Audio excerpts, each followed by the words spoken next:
네, 서울대교구 빈민사목위원장 나승구 신부님과 부의 불평등에 대해서 이야기 나눠보겠습니다. 신부님 안녕하세요. 안녕하십니까. 네, 소수의 억만장자가 예. 이 46억 명보다 예. 재산이 많다 이런 보고서가 나왔어요. 좀 어떻게 보셨습니까? 아마 계속 발표되는 포브스지의 네, 억만장자들, 그러니까 10억 달러 이상의 재산을 가진 사람들이 갖고 있는 재산 총액과 거기에 얼맞는 다른 사람들의 재산을 이렇게 해보니까는 2,153대 네, 46억이다라고 그쵸. 하는 보고가 나온 거죠. 안타깝고 참담한 이야기인데요. 굳이 이런 발표를 기준 삼지 않아도 부의 불균형은 우리 일상에 늘 함께 있어 왔었습니다. 네. 극단적인 양극화가 우리 눈앞에 보이고 있는 상황인데요. 흔히 몇천억을 호가하는 대저택과 그리고 그 같은 도시에 잘 곳이 없어서 거리에서 밤을 지새야 하는 노숙인과 이런 것들을 비교하는 것들 많이 나돌고 있긴 한데요. 근데 생활의 메인 사람들에게는 이게 잘 보이지 않는 것이라는 게 더 큰 문제가 되는 거죠. 예. 네, 그래서 이런 질문을 드릴까 했었는데 숫자로 볼 때는 문제의 심각성이 딱 느껴지잖아요. 이렇게 네. 대비가 되니까. 그런데 일상생활에서는 심각성을 잘 못 느끼게 되는 것 같아요. 왜 그런 걸까요? 아마 관계 단절이라고 표현하면 어떨까 싶은데요. 네, 내가 모르는 사람이다라는 거죠. 우리가 흔히 부유한 사람들 이야기를 들을 때 직접 만나는 것이 아니라 TV 드라마나 영화나 이런 걸 통해서 그 화려함의 극치를 만끽하게 되는 거고, 가난한 사람들의 이야기를 듣는 것 역시도 내가 아는 사람, 내 가족, 내 친척 누군가가 아니라 그냥 어디선가 있는 사람이고 문학이라든지 문화 계통을 통해서 드러나는, TV를 통해서 드러나는 정도의 그렇다더라 정도의 수준의 관계이기 때문에 실감나지 않는 거죠. 그래서 당장 내가 처해진 가난이 심각할 때 더 힘들고 어려운 것이고, 누구랑 소통되지 않은 가난, 누구랑 소통되지 않은 부유가 되기 때문에 아마 우리 일상생활에 들어오기 더 힘든 것 같습니다. 그래도 최근에는 영화 예. 기생충이 좀 화제가 되면서 이런 문제가 또 언급이 되기도 했었잖아요. 그렇죠. 기생충이라는 영화가 이제 세계적인 영화가 돼서 화려한 네, 스포트라이트를 받는데, 사실 그 영화 감독이라든지 영화에 출연한 사람들이든 영화 관계자들에게 포커스가 맞춰져 있는 것이지, 정작 그곳에서 이야기하고자 했던 메시지. 그 지하층에서 살고 있는, 지하방에서 살고 있는 사람에 대한 것들은 점점 뒤로 밀려 나가는 것이 현실인 것이죠. 네, 그렇군요. 자, 그리고 보고서 내용을 보면은 여성들에게 주목을 했습니다. 네네. 특히 빈곤층 여성과 소녀들의 무급 돌봄 노동을 언급을 했는데 예. 이건 좀 어떤 의미가 있다고 봐야 될까요? 보고서는 계속해서 어떤 대칭으로서 하고자 하는 이야기를 분명하게 하는 것 같습니다.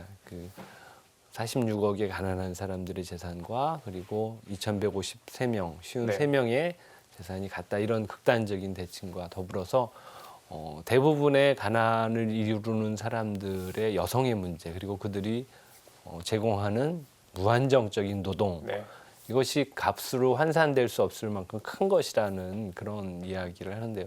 사실 노동은 가치를 매길 수가 없는 것이죠.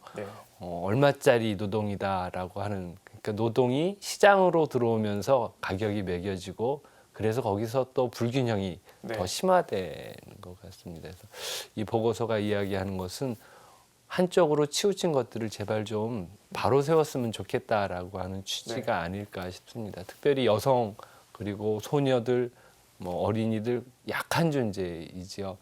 이것은 단순히 여성이기 때문이 아니라 약한 존재라면 누구나 받아들일 수밖에 없는 어떤 불균형의 끝나락이라는 것들이 좀 더 강조되었으면 좋겠습니다. 네. 자, 그래서 이 일부에서는 정부가 이런 불평등 해소 정책을 조금 더 적극적으로 펼쳐야 한다, 이런 이야기가 나옵니다. 좀 우리나라의 현실은 어떻게 보고 계세요? 모두가 느끼시겠지만 우리가 조세 정책이라든지 분배 정책을 잘 한다. 물론 복지 정책이 많이 좋아졌다라고 하지만 굉장히 한정적인 수준에서의 복지 정책의 발전이라는 것이죠. 사실은 복지라고 하면 어느 누구도 불편하게 하지 말아야 하는, 네. 누구도 그 가난 때문에 고통당하지 말아야 하는 것이 복지 정책인데 아직도 고통을 당하는 사람들이, 불편한 사람들이 우리 주변에 굉장히 많이 널려 있는 것을 네. 보면은 정책적으로는 아직 미진하지 않는가 싶습니다. 사실 국가공동체, 우리가 사회교류에서 이야기하는 국가공동체의 역할은 바로 이런 것들이거든요. 어느 누구도 침해당하지 않는 자유와 권리들을 네. 제대로 챙겨주는 것들, 그들이 존귀한 인간으로서 대접받고 품위 있게 살아가도록 해주는 것들이거든요. 이것은 뭐 재산 얼마짜리 이상과 재산 얼마 이하의 사람으로 분간하거나 해서 할 수 있는 일은 아닌 것 같습니다. 그러려면 이제 사실 조세 정책에서 가진 것이 좀 더 많은 사람, 그 보고서에도 이야기했듯이 가진 것이 좀 많은 사람들에게 좀 더 많은 세금을 부과해야 하는데요. 우리 당장 뭐 종부세라든지 등등의 약간의 세금 변동만 있으면 굉장히 반발을 하는 것이 현실인 것이죠. 아쉬운 현실이라고. 예. 네.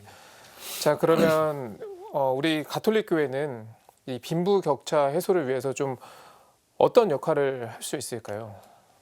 교회는 사실은 실행기구는 아니잖아요. 네. 그러니까 뭐 이제 정신은 이렇다, 이렇게 살아야 한다, 정신을 이야기하고 신념을 통해서 그것을 실천하는 것이 교회의 역할일 텐데요. 아까도 보았듯이 교황님께서도 끊임없이 선언하시잖아요. 네. 가난한 사람들은 우리의 적이 아니라고, 우리와 함께 살아갈 사람들이라고, 그리고 가난한 사람들과 부유한 사람들의 어떤 차별이 있는 것이 아니라 끊임없이 소중한 존재라고, 하느님의 자녀라고 끊임없이 선언하는 것이 우리 교회에서도 이루어져야 할 것이고요.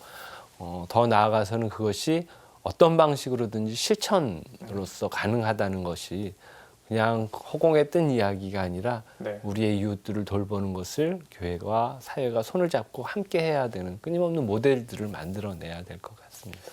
꼭 폭넓게 보지 않더라도 예. 우리 본당에서 예. 이웃을 위해서 좀 실천을 했으면 하는데 좀 구체적인 실천 방안을 좀 제안할 만한 것들이 있을까요? 뭐 아까 관계 이야기도 하고 이웃 이야기도 했는데요. 이웃과의 관계를 회복하는 것이 우리가 좀 더 잘 실천할 수 있는, 신자들이 실천할 수 있는 것이죠. 사실 본당에서 이웃사랑이라고 이렇게 하면서 하는 행위들이 뭐 요즘에는 물론 많이 펼쳐져 있지만 신자들을 대상으로만 한다든지 그런 경우들이 많거든요. 그래서 우리 지역에서 내 이웃들, 내 옆집에 사는 사람들을 돌보고 옆집의 안녕을 묻는 것만 해도 보다 더 잘 사랑하면서 살 수 있는, 실천할 수 있는 길이 아닐까 싶습니다. 내 이웃이 안녕할 때 온 세계가 안녕한 것이거든요. 그런 정신들로 하나하나 살아가고, 또 더 크게는 이제 총선도 다가오고 그러는데요. 어떤 정치인들이 우리 국민들을 보다 더 안정적이고 평화롭게, 평등하게 살아갈 수 있게끔 할 것인가 하는 정치적인 역량도 분명히 키워야 하고 이루어야 하고 또 실천해야 하는 부분일 것입니다. 네, 알겠습니다. 오늘 여기까지 듣도록 하겠습니다. 네, 지금까지 서울대교구 빈민사목위원장 나순구 신부님과 부의 불평등에 대해서 이야기 나눠봤습니다. 신부님 오늘 말씀 고맙습니다. 고맙습니다.